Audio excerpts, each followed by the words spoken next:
की वीडियो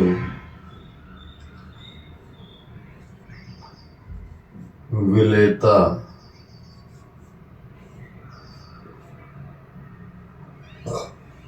पर दाब का प्रभाव।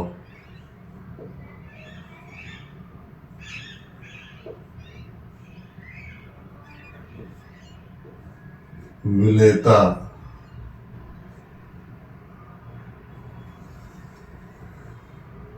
दाब बढ़ाने पर बढ़ती है या घटती है और ठोसों की द्रव में विलेता के ऊपर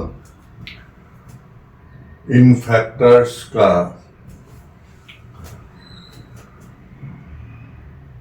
और इन कारकों का क्या इफेक्ट होगा, क्या प्रभाव होगा। उस पहली वीडियो में विलेता पर दाब का प्रभाव आपको बता दिया गया था। आज विलेता पर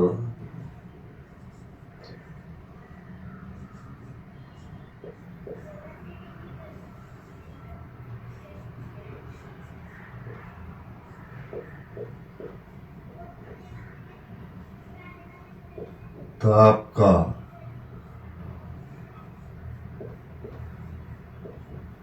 प्रभाव और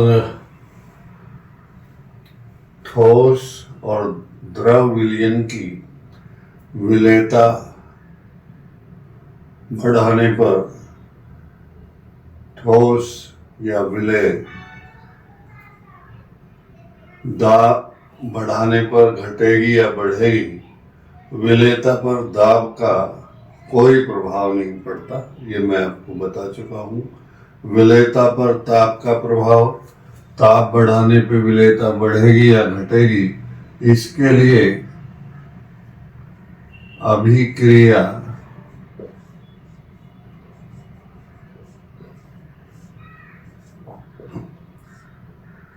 के प्रकार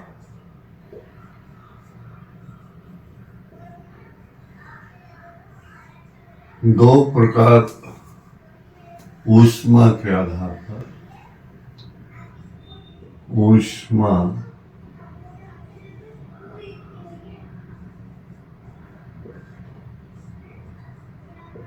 के आधार ऊष्मा के आधार पर अभिक्रिया दो प्रकार की है। एक ऊष्मा क्षेपी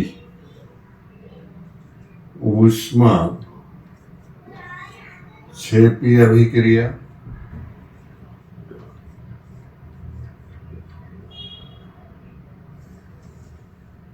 दूसरी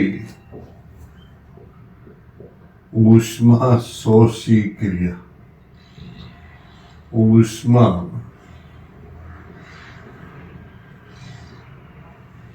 शोषी क्रियाएं।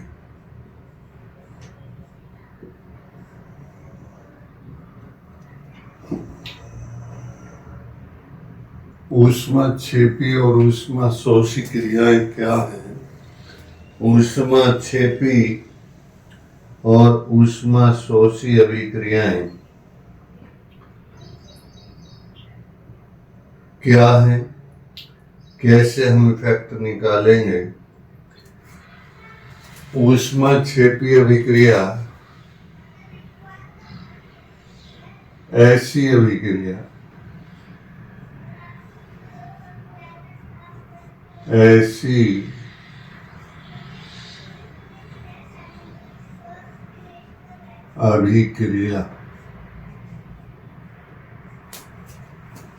जिसमें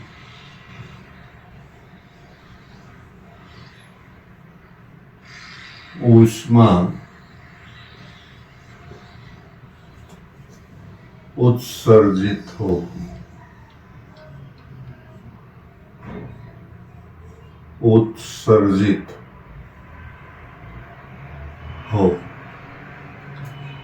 और delta H विलियन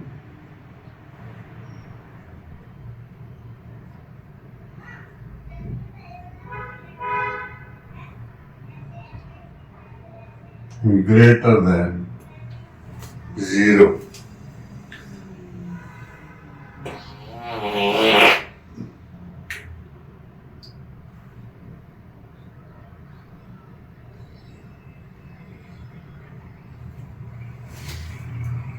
Less than 0. Delta H विलियन की ऊष्मा 0 से कम और डेल्टा एच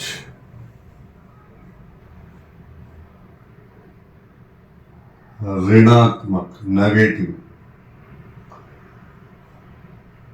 और ये कह सकते हैं अगर अभिक्रिया ये है A plus B is equal to C plus D,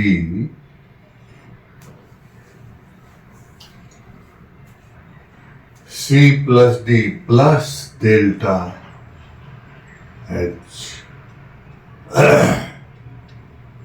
तो इसमें ऊष्मा का उत्सर्जन हो रहा है, ऊष्मा बाहर निकल रही है और प्रोडक्ट के रूप में है, इसलिए ये अभिक्रिया ऊष्माक्षेपी अभिक्रिया होगी।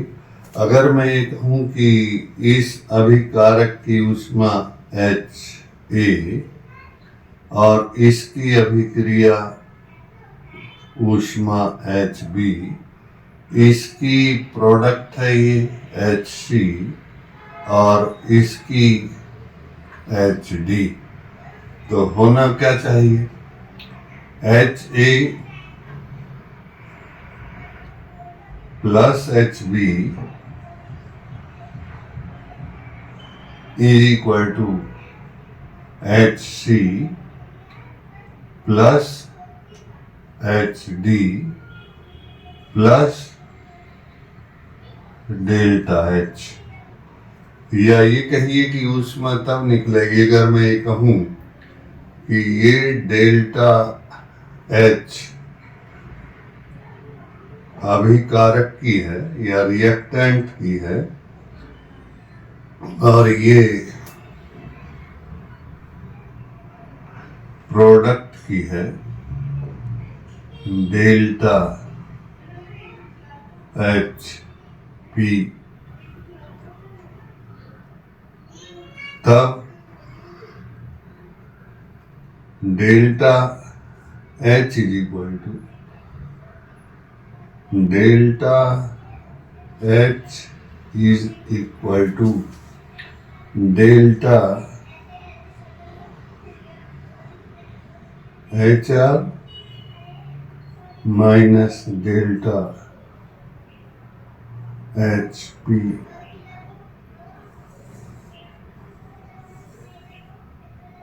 और रिएक्टेंट की ऊष्मा ज्यादा और प्रोडक्ट की ऊष्मा कम,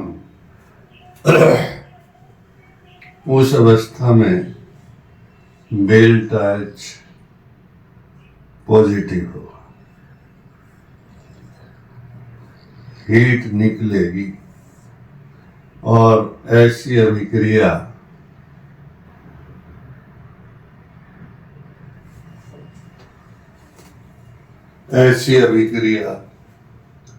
ऊष्माक्षेपी अभिक्रिया कहलाती है, जिसमें उत्पाद की ऊष्मा अभिकारक की ऊष्मा से कम हो या delta H delta HR into minus delta HP, तो HR is greater than HP, delta HR greater than delta HP। Product की ऊष्मा कम, अभिकारक की ऊष्मा ज्यादा, तो ऐसी अवस्था में इसका मान कम है, इसका ज्यादा है, तो delta H is equal to कैसा होगा? पॉजिटिव होगा। पॉजिटिव इसलिए होगा क्योंकि अभिकारक की ऊष्मा ज्यादा है और उत्पाद की ऊष्मा कम है, और ऐसी अभिक्रियाओं के लिए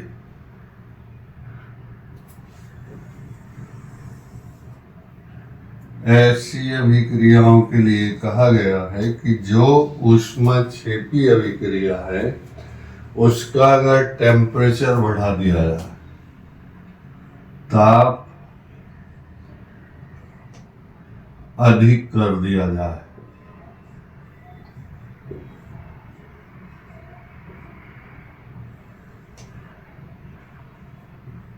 अधिक हो, विलेयता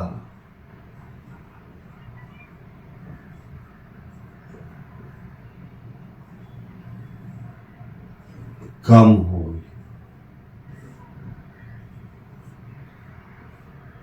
जो ऊष्माक्षेपी अभिक्रियाएं हैं उनका टेम्परेचर अगर बढ़ा दिया जाए तो टेम्परेचर अधिक करने पे विलेयता घट जाएगी, विलेयता का मान कम हो जाएगा।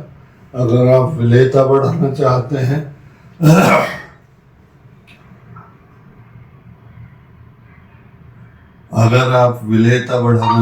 हैं तो विलेयता बढ़ाने के लिए डेल्टा एच का मान जो टेम्परेचर से रिलेटेड है ये कैसा होना चाहिए? कम। या देखिए मैली चैटलियर प्रिंसिपल और ला सातले के सिद्धांत से और भी स्पष्ट कर दूंगी। ला सातले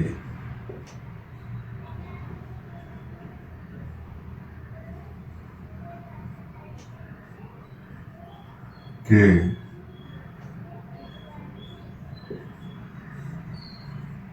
सिद्धांत द्वारा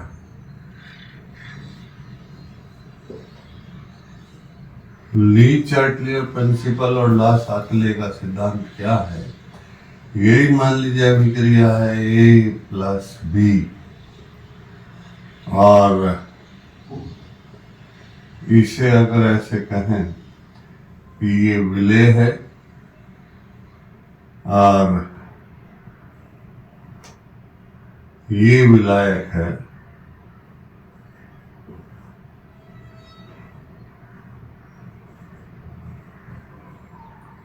विलायक, तो क्या बनेगा? विलयन बनेगा, विलयन। और चूंकि अभिक्रिया ऊष्मा क्षेपी अभिक्रिया है इसलिए हीट भी और ऊष्मा भी उत्सर्जित होगी अभिक्रिया ऊष्मा क्षेपी होने के कारण। अब इसमें मान लीजिए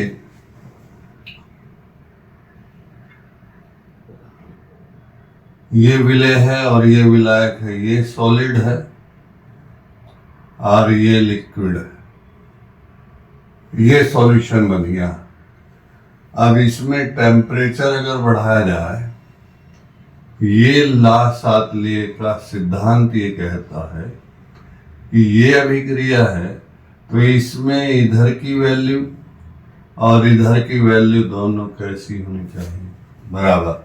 और इस अवस्था में साम्य अवस्था कहलाती है, केमिकल इक्विलिब्रियम, साम्य अवस्था। कब कंडीशन क्या होगी? उपरोक्त अभिक्रिया का वेग v1 इज इक्वल टू नीचे वाली अभिक्रिया का वेग v2। v1 और ये v2 अगर दोनों बराबर हैं, दोनों बराबर गति से चल रही हैं, तो उस अवस्था में अभिक्रिया साम्य अवस्था पे होगी। अब मान लीजिए टेम्परेचर ऐसी अभिक्रियाओं के लिए अधिक कर दिया जाए, ताप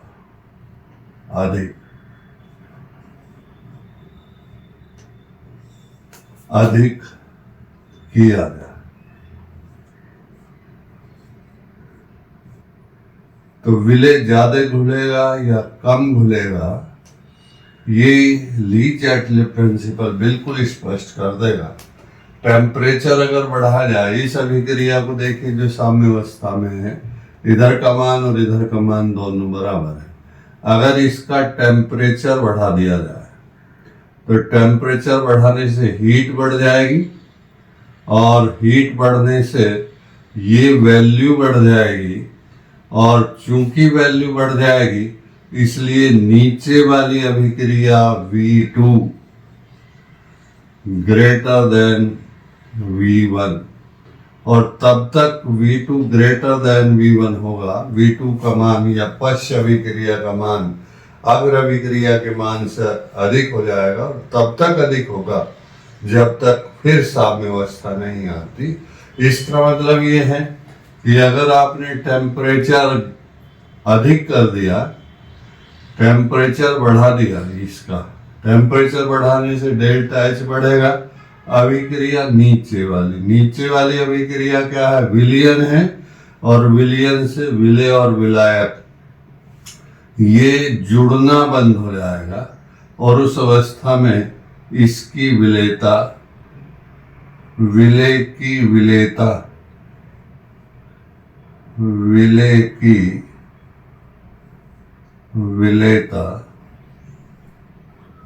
घट जाएगी, विलेयता कम हो जाएगी। या ये कहिए कि अगर ऊष्माक्षेपी अभिक्रिया है तो ऊष्माक्षेपी अभिक्रिया के लिए अगर ताप आपने अधिक कर दिया तो ताप बढ़ाने पे विलेय घुलना बंद हो जाएगा या विलयन टूटना शुरू हो जाएगा विलेय और विलायक में, इसलिए विलेयता कैसी हो जाएगी, घट जाएगी। अगर आपको बढ़ाना है, अगर इसकी विलेयता बढ़ानी है तो इसका मान कम करना होगा। कम रखेंगे इसे, मान कम रखेंगे तो ऊपर वाली अभिक्रिया तेज चलेगी, और ऊपर वाली अभिक्रिया में विलयन बन रहा है। विलयन तब ज्यादा बनेगा जब विलेय और विलायक दोनों ज्यादा घुलेंगे, और ऐसी अवस्था में अगर अभिक्रिया ऊष्माक्षेपी हो और विलेयता अधिक चाहिए तो ताप कैसा करना होगा, ताप कम किया जाए तो विलेयता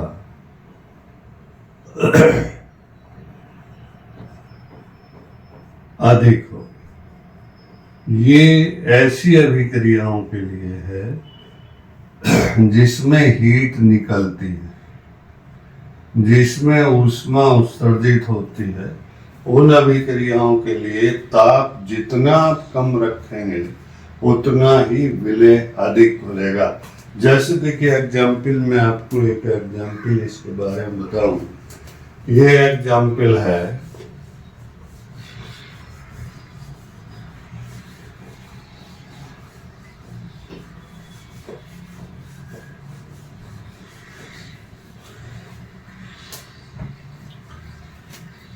एग्जाम्पल क्या है,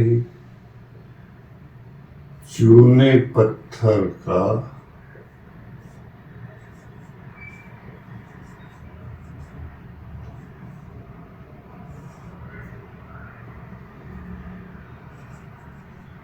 घुलना। कैसी अभिक्रिया है, चूने पत्थर का घुलना ऊष्माक्षेपी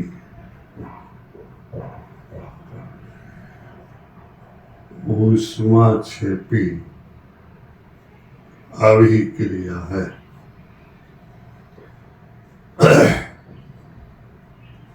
अतः अधिक चूना घोलने के लिए, अधिक चूना विलेय करने के लिए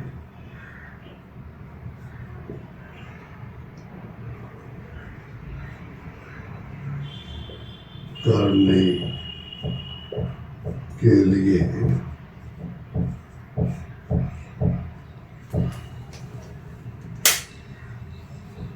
अधिक चूना विलय करने के लिए कम ताप की आवश्यकता, कम ताप की आवश्यकता होगी। जैसे CaCO3 सॉलिड है plus water H2O is equal to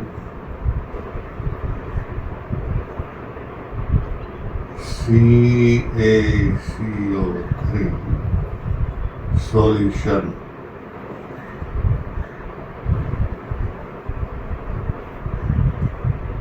solvent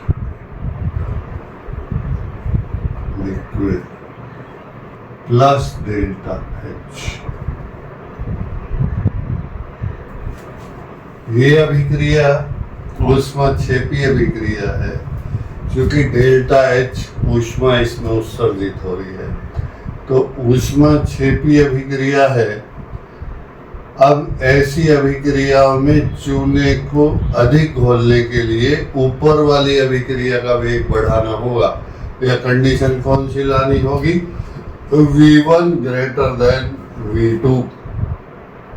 और ये कंडीशन लाने के लिए अब ये मान लिया अभिक्रिया साम्य अवस्था पे है, तो ये condition V1 is equal to V2 होगी।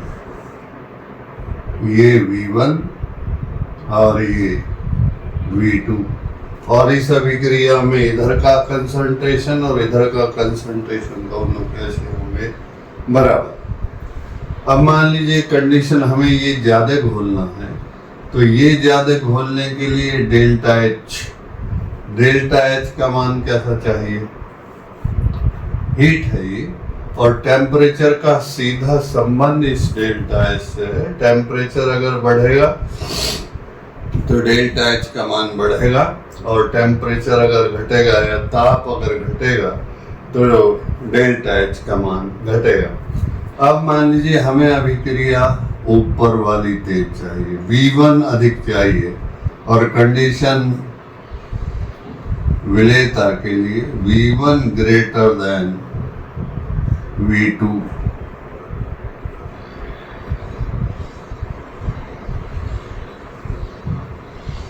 विलय अधिक घुले, तो ऐसी अवस्था में ये कंडीशन चाहिए। ये कंडीशन का मतलब इधर का वेग या concentration CaCO3 into concentration H2O is equal to concentration or active mass CaCO3 into delta H। अब इसमें डेल्टा H का मान बढ़ा दिया अगर आपने, तो डेल्टा H अगर अधिक है तो डेल्टा H का मान बढ़ने पे ये कंसंट्रेशन दोनों का मल्टीप्लिकेशन अधिक हो जाएगा, और रिएक्शन ये चलेगी और घुलना बंद हो जाएगा, टूटना शुरू हो जाएगा। चूना पत्थर अलग, जल अलग। लेकिन अगर इसमें कंडीशन ताप कम कर दिया जाए, तो ताप कम करने पर ये कंडीशन आ जाएगी। ताप कम करने पे क्या होगा? जितना टेम्परेचर कम होगा उतना ही इधर का मान कम होगा, उतना ही इधर का मान ज्यादा होगा। जितना इधर का मान ज्यादा होगा उतना ही V1 V2 से ज्यादा होगा, या अग्र अभिक्रिया का वेग पश्च अभिक्रिया के वेग से ज्यादा होगा। और यही हम चाहते हैं कि घुलना शुरू हो जाए ज्यादा, तो ऐसी अभिक्रियाओं के लिए टेम्परेचर कैसा करना होगा, कम करना होगा। और डेल्टा एच चूंकि हीट के बाहर जा रही है इसलिए delta H negative.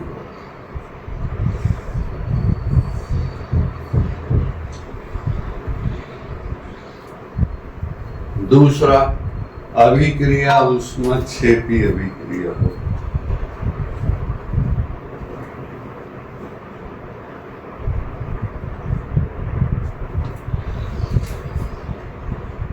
Delta H का मान पॉजिटिव होगा। डेल्टा एच अगर पॉजिटिव होगा तो ये ऊपर वाली अभिक्रिया हीट ज्यादा से ज्यादा बाहर जाएगी और जितनी बाहर जाएगी उतना ही चूना पत्थर अधिक घुलेगा। दूसरा अभिक्रिया ऊष्मा शोषी अभिक्रिया हो। ऐसी अभिक्रिया ऊष्मा शोषी अभिक्रिया कहलाते हैं या कहलाती है जिसमें ऊष्मा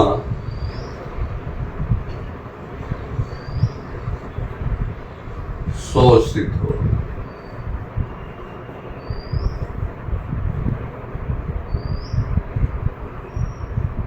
ऐसी अभिक्रिया ऊष्मा शोषी अभिक्रियाएं कहलाती हैं जिसमें ऊष्मा जुड़ती हो, और ऊष्मा जुड़ती हो तो ला-शाक्ले का सिद्धांत अगर आप प्रदर्शित इसमें अप्लाई करें तो ताप अधिक हो, विलेयता अधिक होगी। ऐसी अभिक्रियाओं के लिए जितना ताप अधिक होगा उतना ही ज्यादा घुलेगा। जो अभिक्रिया ऊष्मा शोषी अभिक्रिया होगी, जैसे विलेय और विलायक इज इक्वल टू, अगर अभिक्रिया का वेग v1 और इसका वेग v2, विलियन प्लस डेल्टा एच। और अब डेल्टा एच इधर नहीं आएगा, अब डेल्टा एच चूंकि ऊष्मा जुड़ेगी इसलिए डेल्टा एच यहां आएगा। Delta H is equal to delta H ऊष्मा जुड़ेगी, ये रिएक्टेंट की तरफ होगा। अब देखिए ये कंडीशन थी v1 is equal to v2, इसमें इधर तीनों का कंसंट्रेशन इसके कंसंट्रेशन के बराबर है या इसका एक्टिव मास तीनों का इसके बराबर है। ऐसी अवस्था में अगर टेम्परेचर इंक्रीज कर दिया जाए, ताप अधिक किया जाए तो विलेय की विलेयता अधिक हो जाएगी। ऐसी अवस्था में विलेय की विलेयता अधिक हो जाएगी क्योंकि v1 is equal to v2 होगा साम्य अवस्था। अगर टेम्परेचर बढ़ा दिया जाए तो डेल्टा एच का मान बढ़ेगा और डेल्टा एच का मान बढ़ने पे लेफ्ट हैंड साइड का कंसंट्रेशन बढ़ जाएगा और ये अभिक्रिया ऊपर वाली तब तक चलेगी जब तक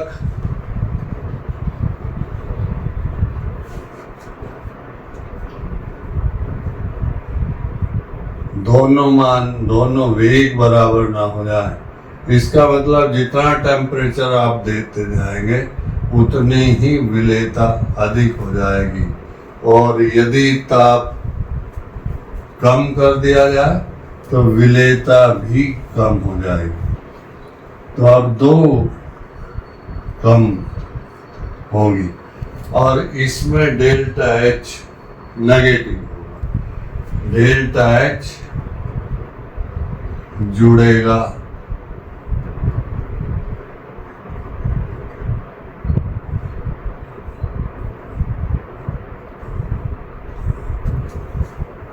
अब देखिए एक बार मैं फिर आपको इन अभिक्रियाओं के बारे में बताऊं।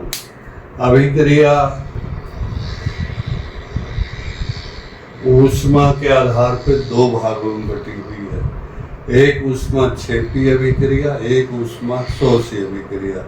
पहचान बहुत आसान है। ऊष्माक्षेपी अभिक्रिया में delta H right hand side पे होगा। ऊष्मा शोषी अभिक्रिया में delta H left hand side में होगा। इसमें ऊष्मा निकलेगी, इसमें ऊष्मा बढ़ेगी। इसका मतलब ये है कि डेल्टा एच का मान इसमें से बाहर जाएगा और डेल्टा एच कैसा होगा? नेगेटिव। और इसमें नेगेटिव होगा डेल्टा एच। और इसमें अभिक्रिया में ऊष्मा देंगे हम, तो ऊष्मा देंगे, इसलिए ये डेल्टा एच जो है पॉजिटिव होगा, ये पॉजिटिव और ये नेगेटिव। अब इससे हमें मतलब नहीं है, हमें केवल ये ध्यान रखना है कि जब ऊष्मा निकलेगी ऊष्मा क्षेपी अभिक्रिया, जब ऊष्मा जुड़ेगी ऊष्मा शोषी अभिक्रिया। इस ऊष्मा शोषी अभिक्रिया में लेफ्ट हैंड साइड में डेल्टा एच होगा, ऊष्मा क्षेपी अभिक्रिया में राइट हैंड साइड में डेल्टा एच होगा। इसमें ऊष्मा प्रोडक्ट में है, इसमें ऊष्मा रिएक्टेंट में। अब मान लीजिए इसमें आप ये ऊष्मा क्षेपी अभिक्रिया है और इसमें ये ला-शार्ट्ले का सिद्धांत है। दोनों अभिक्रियाओं का वेग V1 = V2 और V1 ग्रेटर देन V2। तो ऐसी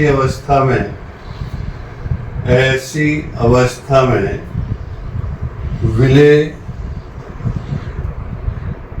यदि अधिक घोला जाए तो विलेय अधिक घोलने के लिए V2 हमें बढ़ाना पड़ेगा। और V2 का मान किधर अधिक है? इधर। अगर आपने टेम्परेचर अधिक कर दिया तो ये अधिक हो जाएगा, और जब ये अधिक हो जाएगा तो ये टूटना शुरू हो जाएगा, घुलना बंद हो जाएगा। इसलिए ताप कम चाहिए। जितना टेम्परेचर कम करेंगे उतनी ही सॉल्युबिलिटी विलेय की बढ़ेगी। जो ऊष्मा शोषी अभिक्रिया है उसमें ऊष्मा शोषित होती है, इसलिए रिएक्टेंट में। और डेल्टा एच का मान इससे संबंधित है। यह अभिक्रिया साम्यावस्था में V1 = V2, दोनों अभिक्रियाओं का वेग बराबर है। या और आगे की तरफ देखें तो V1 = V2 तब होगा जब लेफ्ट हैंड साइड और राइट हैंड साइड दोनों का एक्टिव मास का गुणनफल बराबर होगा। तो V1 = V2 होगा। ताप अधिक किया जाए, ऐसी अभिक्रियाओं में ताप अगर बढ़ा दिया जाए तो ताप बढ़ाने से लेफ्ट हैंड साइड बढ़ेगा, ये बढ़ जाएगा और ये ही हमारा उद्देश्य है, ये बढ़ेगा तो V1 ग्रेटर देन V2 हो जाएगा। और V1 ग्रेटर देन V2 इसका मतलब ऊपर वाली अभिक्रिया तेज चलेगी।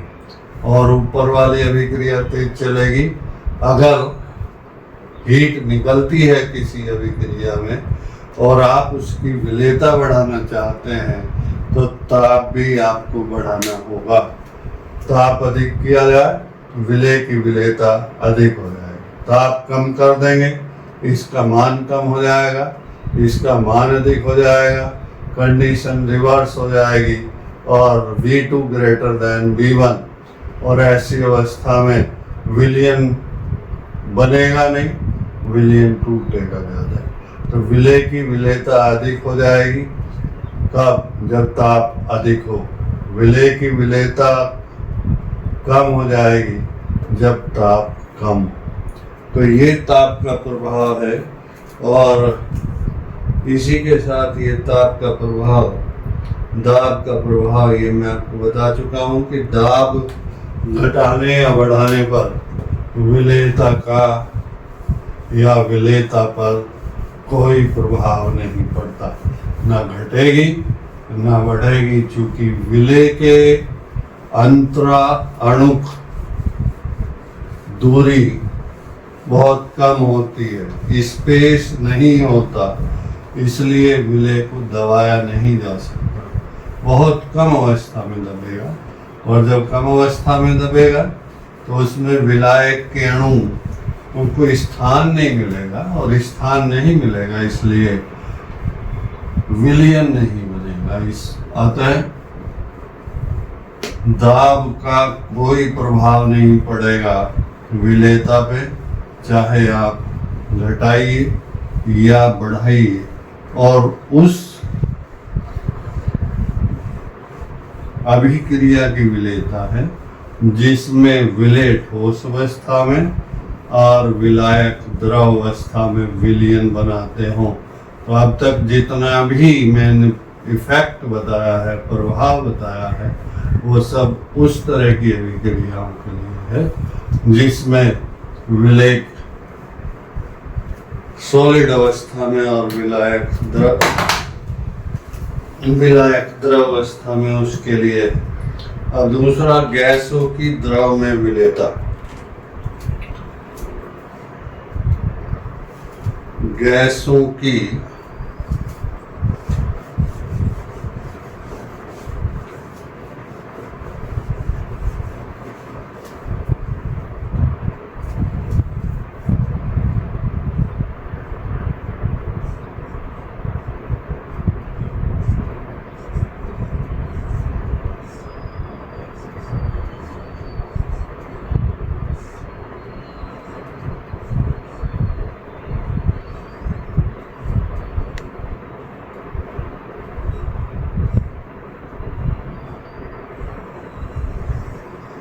ये विलय है, किस अवस्था में होना चाहिए? गैस अवस्था। ये विलायक है,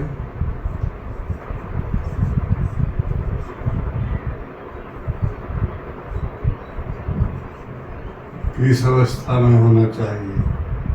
द्रव अवस्था में। और ये विलयन बने, विलयन।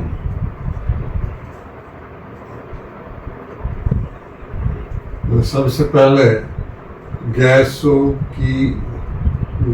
की द्रव में विलेयता में दाब का प्रभाव, प्रेशर इफेक्ट, दाब का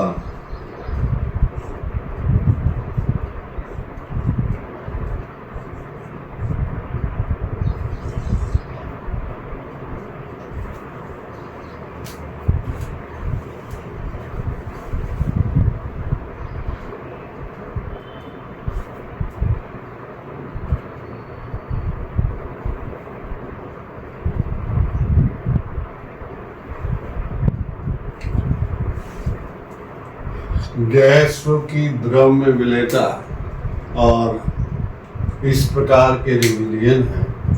पहली बात तो मैं विलयन के बारे में ही इसके बारे में बात करूं। ये बीकर है और ये विलायक है, द्रव अवस्था, विलायक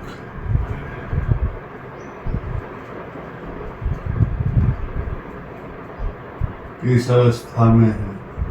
द्रव। दूसरा, ये गैस है, गैस की अणु है, ये विलय है, विलय है।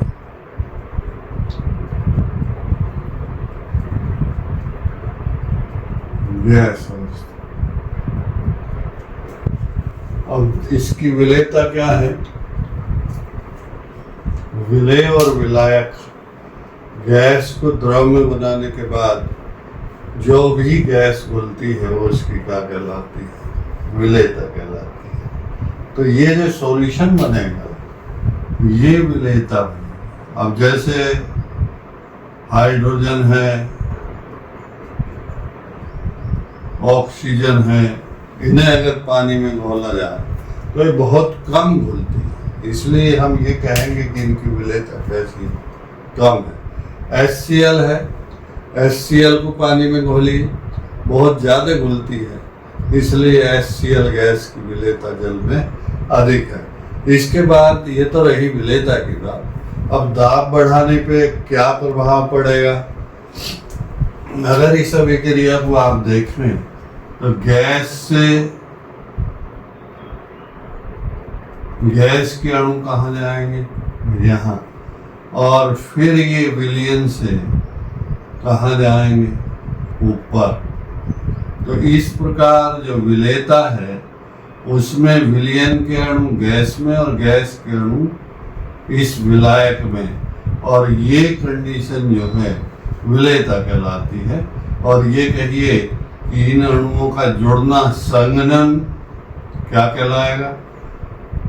संघनन अग्र अभिक्रिया जिसमें गैस जुड़ के इसमें चली जाए पानी के अंदर या विलायक के अंदर, और अगर ये वापिस जाए वाष्पीकरण अगर हम कहें तो वाष्पीकरण ये इस द्रव के अणु फिर वाष्प अवस्था में या गैस के अणु वाष्प अवस्था में बदल जाएंगे, और इन दोनों का वेग V1 इसका है और V2 इसका है।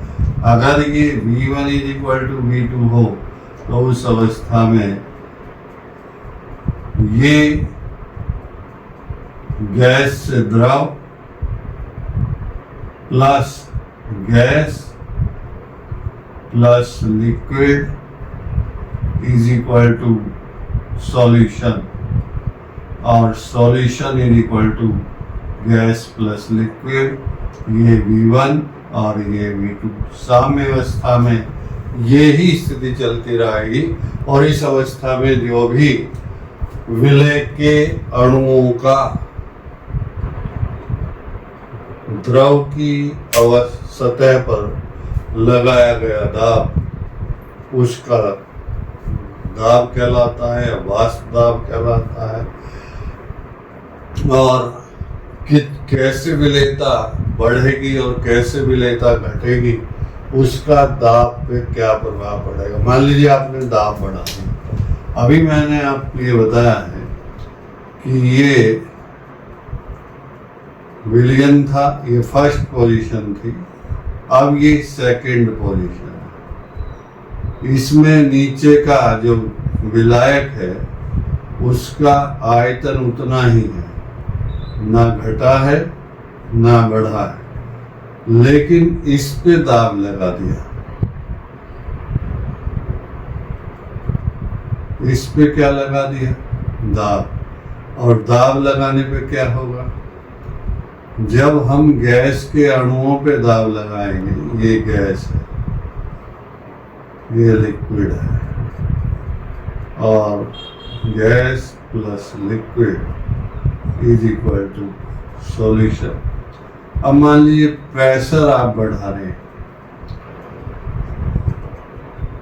प्रेशर इंक्रीज्ड, और प्रेशर आपने अधिक कर दिया। तो प्रेशर अधिक करने पे क्या होगा? ये जो गैस के अणु हैं इनके बीच की दूरी इस अवस्था से कम रह जाएगी, और जब कम रह जाएगी तो ऐसी अवस्था में क्या होगा? ये गैस के अणु लिक्विड के साथ ज़्यादा सॉल्यूशन बनाएंगे, क्योंकि ऊपर वाली अभिक्रिया V1 और ये V2 है, तो V1 > V2, और तब तक चलेगी जब तक आप प्रेशर इसमें बढ़ाते रहेंगे। और ये प्रेशर इससे बढ़ सकता है दाब बढ़ाने से, और दूसरा इसमें मोलों की संख्या, number of moles per unit volume, उसके भी इंक्रीज होगा। P जो है, ये हेनरी ने एक नियम दिया था, हेनरी का नियम कहलाता है कि P और गैसों के अणुओं की विलेयता उसमें आंशिक दाब के समानुपाती होती है। अगर मैं ये कहूँ कि ये विलेयता x है और आंशिक दाब p, तो px = p और x समानुपाती p, वेयर जहां x क्या है, ये कंसंट्रेशन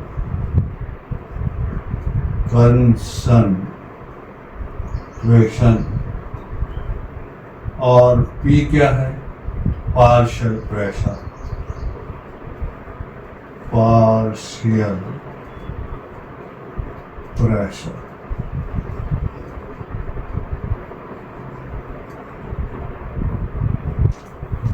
ये पार्शियल प्रेशर है और कांस्टेंट अगर हटा दिया जाए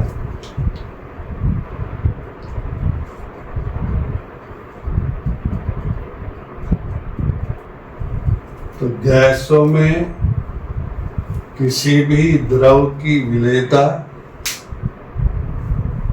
उसके आंशिक दाब के समानुपाती होती है। तो ये कंसंट्रेशन है और ये हेनरीज रूल है,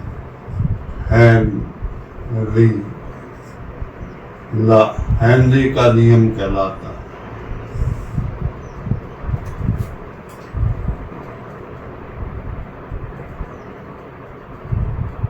हेनरी का नियम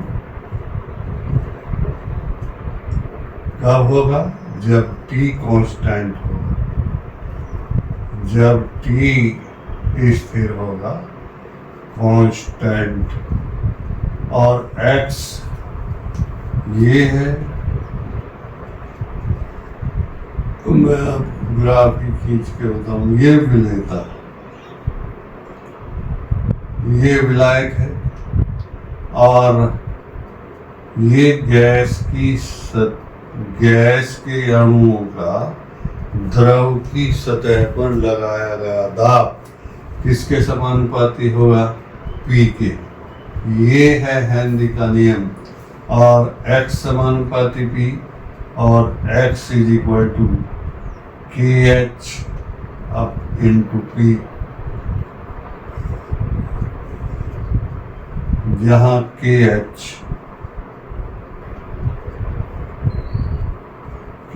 क्या, हेनरी कांस्टेंट, हेनरी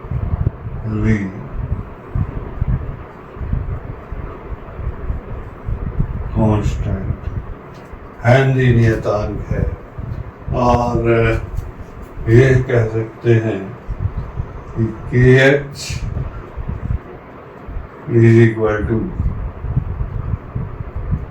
x/P।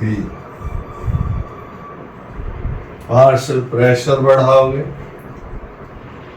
तो x का मान बढ़ेगा और गैस में विलेयता बढ़ेगी और किसके कांस्टेंट है, KH। तो ये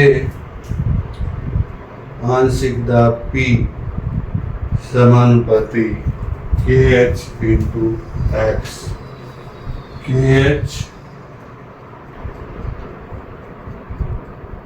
P = KH × x।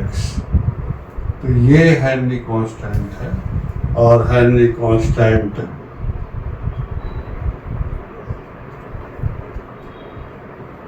P/x, x gas के विलेयता है और P आंशिक दाब है। तो ये हेनरी कांस्टेंट है और अगर ग्राफ खींचा जाए ये P और ये x में, तो जैसे जैसे P बढ़ेगा वैसे ही वैसे x बढ़ेगा और स्लोप of this graph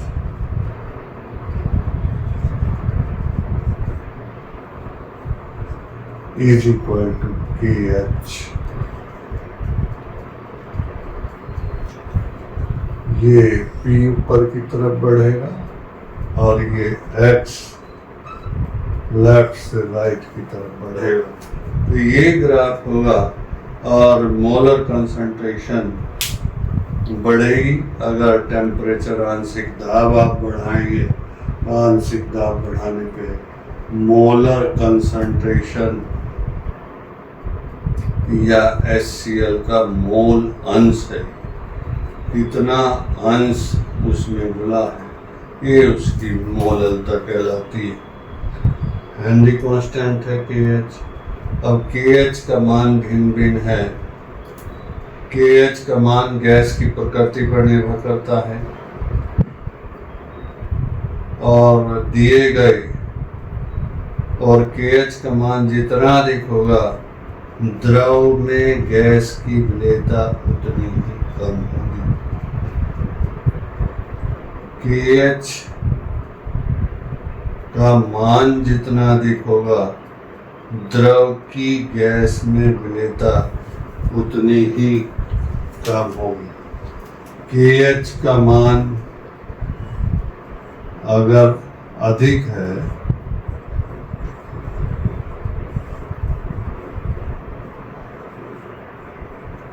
तो गैस की द्रव में विलेयता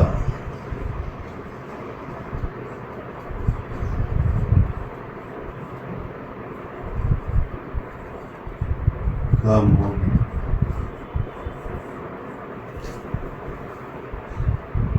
विलेयता घट जाएगी।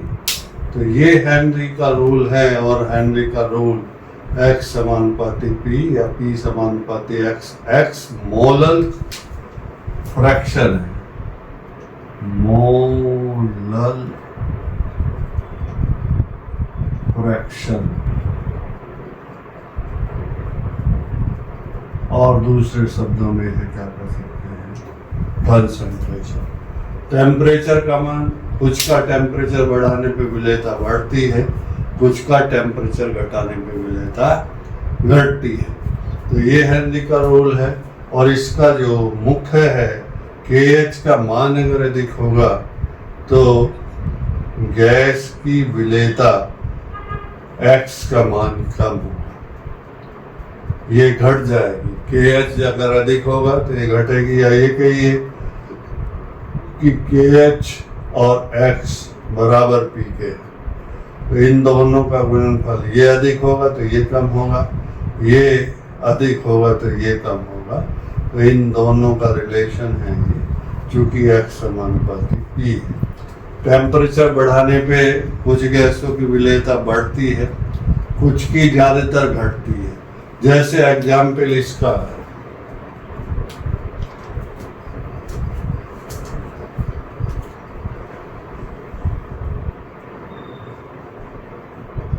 कोल्ड ड्रिंक है, सोडा वाटर, क्या है, CO2 plus H2O is equal to CO2 solution. ये गैस है, ये लिक्विड है और ये सॉल्यूशन बनेगा। अगर इसका टेम्परेचर हम बढ़ा लें तो टेम्परेचर बढ़ाने पे विलेयता घट भी सकती है, बढ़ भी सकती है, लेकिन प्रेशर जितना अधिक रखेंगे उतना ही मोलल कंसंट्रेशन इसका ज़्यादा होगा। प्रेशर बढ़ाइए तो प्रेशर बढ़ाने पे CO2 ज़्यादा घुलेगी, इसलिए सॉल्यूशन अधिक बनेगा या ऊपर वाली है। सेकंड, गोथक डाइवर्स जो होते हैं, गोताखोर जब पानी में जाता है तो जैसे जैसे नीचे की तरफ चलता है प्रेशर बढ़ता है, प्रेशर इंक्रीज्ड।